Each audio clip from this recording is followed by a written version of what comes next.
Hi, West Ham fans. We're back again. We're doing loads of videos today. So if you're going to see us in the same kind of clothes, it is because we filmed 4 in one day. So don't think that we just don't ever change.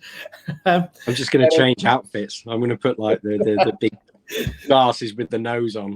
Yeah, put a hat on as well, just so it looks like I have changed. But anyway, back to the podcast. Today we're going to be talking about Jonathan Rowe of Norwich City, a player that we've been linked to, a player that has been incredibly successful this season. You can say absolutely it's his breakthrough season, but he has been such an entertaining player. So this is one of the players that you again pulled out as well, part of one of our threads on players that we should look at. So tell me a bit more about Jonathan Rowe and why it is that you like him and why you think he'd be a good fit for West Ham. Well, first of all, he is absolutely rapid. He's really sort of electric pace that someone like Kudus has. I think he's a little bit quicker than Bowen as well, so he's just that bit more fleet-footed. He's right-footed as well, but he can play across the attack, and we know how Moyes loves a winger who can cut inside. On that left-hand side, he has been absolutely fantastic for Norwich. This season is his sort of first full season starting as a regular, and he's actually earned himself an England under-21 call-up as well. So that should tell you how successful he's been at the moment. As I mentioned, he is 5'10". He's actually quite stockily built, kind of like if Raheem Sterling was stretched a bit. He's got that same sort of muscularity, but quite slight look to him. And one thing that will actually really surprise quite a few people is that he looks to be really good in the air for a 5'10" winger. 3 of his goals this season have come with his head. Yep. And he's quite happy to just try and stick his head on the end of things and win aerial balls, which I've been really impressed with. In terms of what he needs to improve, I think the area of his game that needs to just step up a little bit more is his aerial balls into the box, the delivery of that crossing. Now, I'm not saying it's quite, as bad as someone like Soufal's crossing is sometimes. However, it's just part of his game he needs to develop because his link-up play is great. He got a great assist against Ipswich the other week when he played an excellent little through ball after a quick turn. And the way that he moves the ball with both feet, you wouldn't be able to really tell that he is right-footed as opposed to just, ambidextrous. He's confident with both feet. And I think that is something that we've really lacked, but when you combine it with the pace, it's such a boost over someone like Benrahma. And I don't want to pile in on Saeed. I think he's done fantastic things while he's been here. Not always the most consistent, but as we're saying, someone with 12 goals and 3 assists for Norwich across all competitions in their first proper breakout season. For me, this is a player that we really should be looking at and really should be targeting. Yeah, he's absolutely exploded in this season. So, for those that maybe are not aware, he has played in the Premier League before when Norwich were in the Premier League, a few games as a young kid.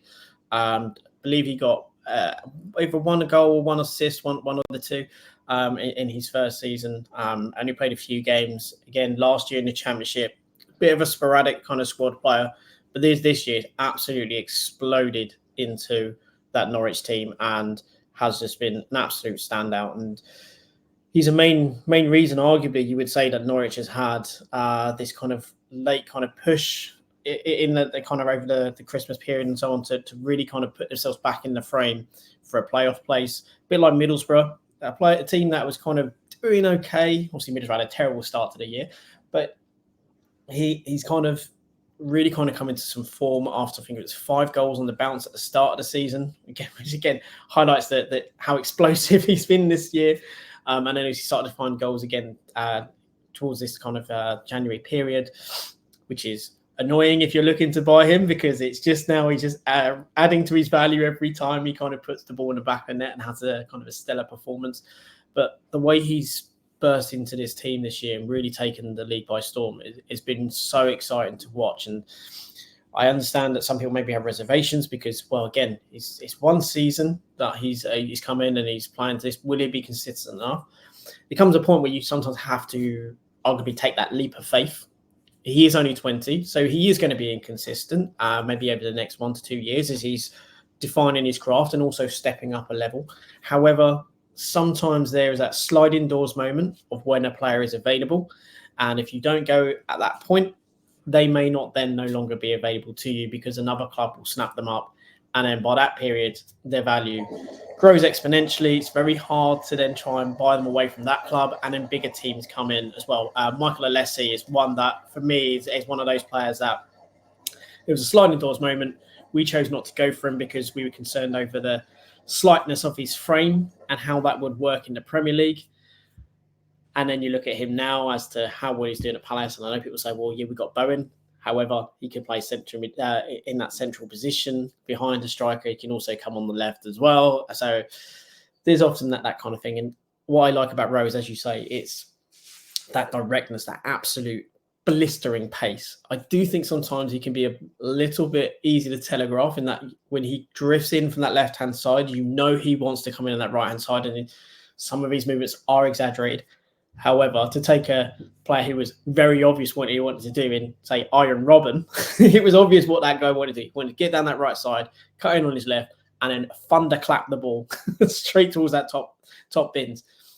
Sometimes a player can be obvious, but because of their other attributes, such as their speed, their power, their strength, their directness, the determination to even hold on to the ball, it's very hard to stop. And Rowe is not obviously Iron Robin, I'm not saying that, but he has those aspects of a player that when he is in possession of the ball, he's very hard to disrupt because he's really good balance, really good agility, very good upper body strength. And he also has that blistering power to kind of burst forward. And there are a couple of, at this point in time, there's two really exciting young left wingers, English wingers, really starting to make a name. In Rowe being one of them, there's obviously Illing Jr., at Juventus, who is also another really exciting left-sided player who we was linked to at the start of the year. That moment is now gone because he's performing very well at Juventus, so he's likely to stay. But it's one of those ones where you think he probably could make an impact into the team. He's maybe not going to be a starter. However, to have someone of that raw ability to come on off the bench is something that you just pray for. And obviously, he's not going to help our homegrown number, which is something that we do need to be aware of. However, in 1 to 2 to 3 years, he will be a homegrown player that we can then obviously have as part of our quota, which is very important. It's something that we maybe overlook quite often when we look at players. And it's something that West Ham are definitely running the risk of being a little bit light on with some of the players we're looking to move. But so what would you think would be kind of a fair price on Rowe? If you were to be moving for Rowe, what would you say was probably a fair price at this point in time? I mean, one of the interesting factors, and sort of, you can say this is a West Ham conspiracy theory, but our favourite William Salthouse is his agent. So it's one of those where if ever there was a deal to get done by Sullivan, could be this one. I would be surprised if it's over 20 million. I think Norwich might hold out for that, but would you think we'd offer a lower fee, but then offer maybe, say, a higher sell-on clause, like maybe a 10, 15, 20%? I think that's something that Stuyton has often been willing to do in his time in the Bundesliga. Do you think that's something he would do to try and maybe bring the overall price down in short term, but also ultimately then give Norwich the chance to earn more? So it's more of a longer-term deal from them, or longer-term commitment from them to sell him to West Ham. I think that sort of deal would appeal to Norwich. I'm not sure it's something that we'd offer. I think with certain players, there's, particularly homegrown players, English players, I think clubs now know that they can hold out for a bit more money and they can demand higher fees. So whether we want to, jeopardize the profit margins we have by offering that sort of sell-on fee, I'm not quite sure about. I think maybe we would just stomach it and go for it. You know, we've had such success with Bowen that I think this is the sort of move we'd probably just stomach that on.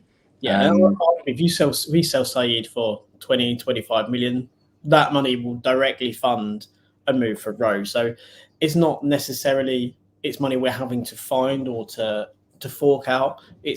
We are essentially selling a player to then bring in one of, say, equal value, but potentially who could grow exponentially, not only in just his talent, but also in value as well. Because I know people hate to think about it, but we are not a club who's arguably in a position to continually hold on to players. We are going to have to, at points, think about what players we maybe have to sell and which to buy the next round. This could be one of those players that if you make that early investment could pay off dividends in later years, should they continue to be as explosive as they have been in this season. Well, it's just realistic at the end of the day. Mm-hmm. I know it could be seen as a bit negative, but I think when you look at, say, Paqueta, if Barcelona or Real Madrid, actually, Barcelona haven't got any money. If Real Madrid come in for him and say, Barcelona just release another lever, won't they? As it always seems to be the case. Yeah. If Real Madrid come in for him and say we'll give you £100 million, we haven't got a leg to stand on. Like I love West Ham. I wouldn't, personally, if I'm a West Ham fan and we've got a chance to push for top four, I would move because I want West Ham to do well. But he's not a fan of West Ham. It's completely different for him. And if you're looking at someone like Jonathan Rowe and say Man City come calling, he's probably going to want to go to Man City. Yeah. So, it's just realism at the end of the day, and people can get funny about it, but the important thing with this deal that I think could sway it will be what Norwich hold out for, because we have got players that we can give them on loan. I think that if we said to them, well, Marshall is a prime example. If we're looking as to take a left winger and we want to get Marshall on loan, there's arguably that conversation as to, well, here's 18 million for Rowe. Here's Marshall. He's been tearing it up in the under-21s. He's going to be. He's been impressing in training in the last training session. Really impressed the senior players by all accounts. So, this is a player that we think is going to be a great player. You should take him. Maybe that's a negotiation point.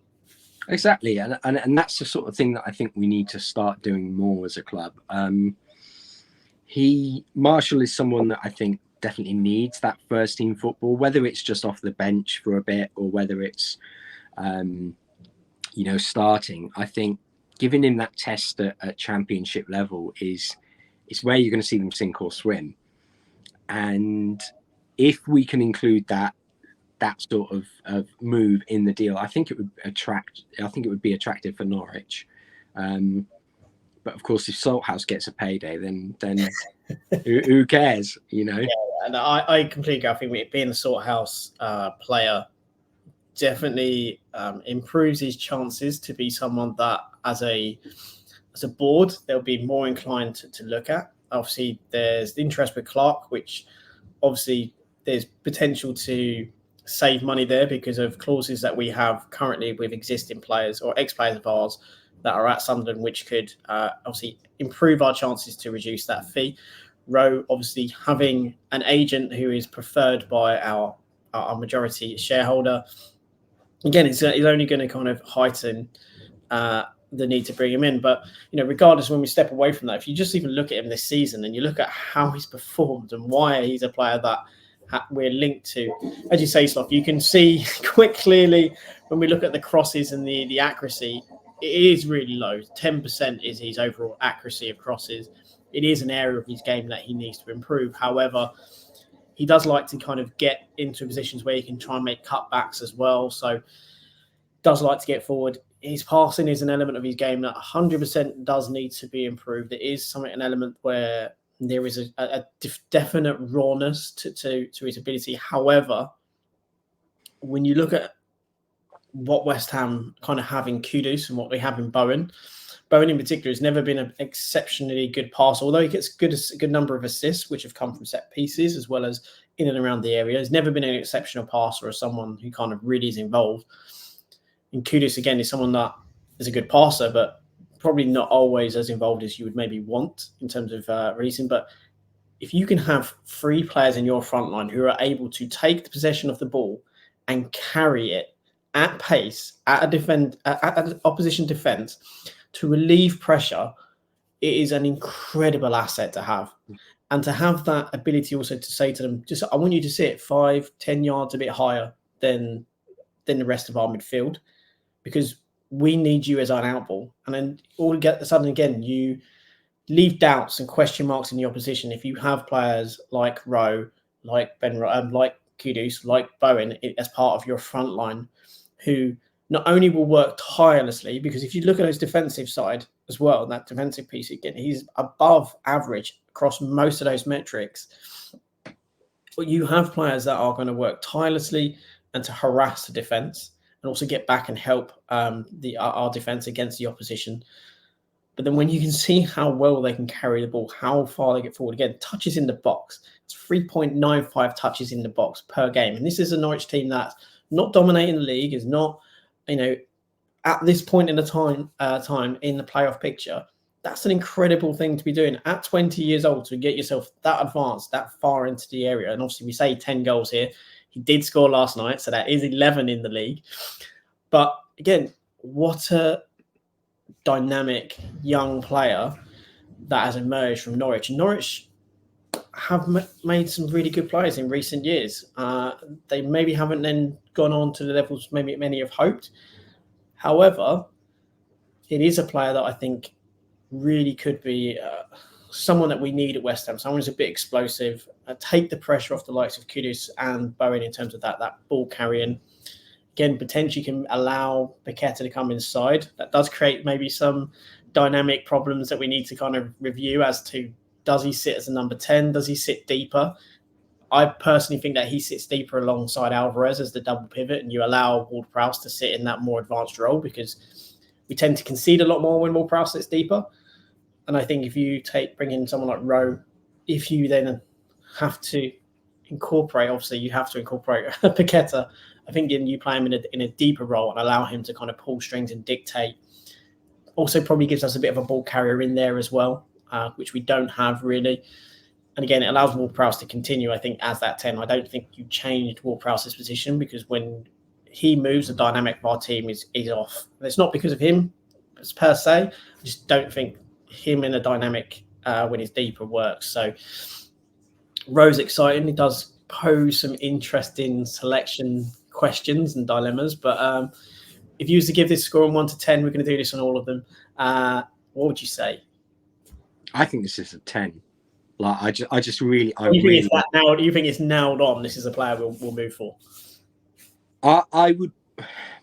I think this might be controversial. I don't know, but I personally prefer him to Jack Clarke. That's just my opinion, because I think he's got that bit more pace to him, and I think Jack Clarke would want to come in and start on the left-hand side. I think Rowe would be that little bit happier to come off the bench at first and earn his starting place. That's just my assumption. As you say, he plays on both sides. And when we look at the heat map as well, you can see quite clearly he has played both sides. And even though he actually starts on the left, they do tend to do a lot of rotation with him and allow him to go to the right side, to come onto the left side. So again, having that player who's maybe a little bit more tactically flexible and can operate on either wing is of great benefit to us as well. And in some games, maybe where we want to kind of keep a bit more width, he can go on the right-hand side and operate as a right winger. Give a little bit more support then to Soufal in terms of that attacking the fullback. So I do think it's probably a route we go to, and I do kind of maybe side view on Clarke. However, I wouldn't be surprised if there is a thought process for West Ham to maybe look at what if we go and get both, because we are going to be potentially looking to get rid of Fornals, looking to get rid of Cornet, looking really to get Benrahma. That's 3 left-sided options. Paqueta's been makeshift this year. Kudus may drift that side if we was to buy a centre forward and Bowen goes to the right. So having maybe two wingers who can play on either side is maybe the thought process. But it's an interesting dilemma, I definitely would say. I know you're excited about Rowe. I would very much as well like to see Rowe. I would say we're probably about a 9 out of a 10 on this one. I do expect us to put in a bid. I do expect us to be serious in our pursuit of him. And I have a sneaky suspicion he may be the player we sign in the next week or so. I do get a feeling he might be the first player we bring through the door. It's just the feeling that I have around Rowe. I do think he's going to be the one of the wingers that we're linked to. He's going to be the one that we're going to go for over all others, and I would be very much happy with that one. What about you, Sloth? I think Jack Clark we might make as a summer move. I think we'll just wait and see how some of the players they've signed off us do over a whole season, and maybe see if we can use that a bit further as a bargaining tool. You know, if Sunderland have a late push and they end up in the playoff spots, then who knows? I mean, you could potentially be looking at clauses in that in those contracts that take activate a payment. They activate something, and if we say, look, we don't want those payments, put them towards Clark. Yes, he's going to be a Premier League winger. However, we've given you 2 Premier League ready players. So, and essentially they're getting a kickback as well in the deal because there's no longer a financial burdens that are attached to those other players that they no longer have to fulfill. And I think that would be a big incentive. I wouldn't be surprised if that's something that they think of, and Rowe is the one that they kind of prioritize because of that. But I think maybe a centre forward would come in first. I'm not quite sure on that subject, but I think Rowe is definitely one we should be pushing for in the Championship. There's a couple of players that I really, really like on that left side. Yep. Philigen is another. I think he's one of my favourites in the Championship, and we've had great success signing off Hull, so maybe it's another one we could look at. But Whittaker is another one you called out as also another one that's I believe someone we've looked at this season, and for good reason. He's also been in good scoring form and playing in an unfancy team in Plymouth who have adapted quite well to life in the EFL. So there are a number of talents in that league. I know some people maybe go, well, we should need to aim higher, but I also think that there are players in that league who can take that step up and ready to make that step up, who are actually Premier League players in waiting. I think people, because you and I talk a lot about players from European leagues, maybe I think it's quite easy for them to say, oh, well, you're just picking trendy names, or you're picking players from further afield. But that couldn't be further from the truth. I think the Championship is a fantastic league, and whatever you think of the Premier League, where it stands in relation to other leagues in the world, particularly Europe, I don't think there's any question about the fact that the Championship is head and shoulders above any of the second divisions, any of them in the world. They are. When you look at the outside of top 5 and you do the best of the rest leagues, it's up there with the best of the rest leagues. Again, we're slightly derailing, detracting, but again, Victor Gorkas, who was incredible for Coventry, has absolutely gone and smashed it in Portugal, to the point of teams are now looking at him going, what have we just missed out on? Again, a late bloomer. He was at Brighton. It didn't work. He went down the division. He's gone down a division to come back up.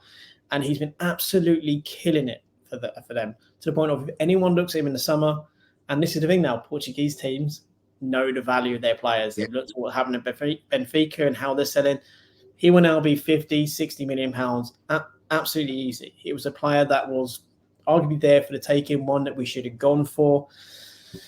Again, sliding doors moments. Sometimes if you don't go for this player, they go somewhere else. They absolutely continue the form and they're absolutely killing it. And then you just go, well, how much would they be now? And you're looking at 3, maybe 4 times the initial price. I thought they bought for about nearly 20 million euros, maybe a little bit more.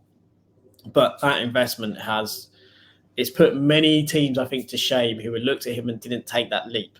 May not have had the same impact, but equally could have been just as successful. And this is why I look at Rowe as one of those that, whilst it is a huge impact and it's his first real season of doing it, it doesn't mean that isn't going to continue. It also means that, for me, if a player can come in and make such a big splash, it's a player that has clear talent, and to be playing beyond his years, which quite frankly he is in the Championship. He is playing up beyond his years. There's similar last year with Alex Scott, was by far playing well beyond his years, and doing well at Bournemouth as well. I do feel that youth is something that maybe we don't take enough of a chance on. I do think he matches up a lot with what Moyes likes, in that it's about the right height, because, as we say, the height check normally has to be 6 foot. But I think he kind of works with that height check from a physical point of view. I don't think there's any ability in which to look at him physically or his physique to then question. I think when you look at some of the players from our youth system, such as maybe Skulls, Marshall, Mubama, Earthy, etc., I do think physically they are still quite slight. They are still young lads or young men developing and growing physically. So there are, I guess, drawbacks, and Moyes could maybe call back on, say that they're not physically strong enough for me. When he looks, he also has the likes of Ben Rama, so he can kind of compare and contrast and say, well, they're slighter than him. Physically, he doesn't match up at times in the league. Same with Fornals, and Cornet also we've very rarely seen, but he clearly has concerns probably about his physical makeup. Well, that was going to be the comparison that I'd make. I think that Rowe would be the player we wanted Cornet to be, and I think you know, having the similar versatility, having the similar pace and eye for a goal, obviously not nearly as proven across the seasons, but having that similar sort of ability on the ball, I think he's the one that potentially we could look to replace, and he would be the player that I think Moyes wanted Cornet to be. Yeah, I think that's a good place to leave it there. I think he is the one. I think that's about right. He gives me that kind of feeling that I had when I used to watch Eze at QPR. I get that same kind of feel about him. And he was a player that I wanted over Ben Rama. And I feel Rowe has many elements of what I saw in Eze as he was in those couple of seasons before he went to Crystal Palace. But let us know your thoughts. Do you think Rowe is a player that we should be looking for? Do you think we should be aiming maybe higher? Do you think it's maybe a bit of a risk because it's his first kind of breakthrough season? Or do you think this is a player that we put the money down on, do not question, and move forward and bring him in? So yeah, please let us know. Again, if you like the video, please do like, please do subscribe, please do share, all of those wonderful things. And again, we will be back soon to talk about yet another player that West Ham are linked to. But until then, thanks for watching, guys. And as always, Sloth, come on, you Irons.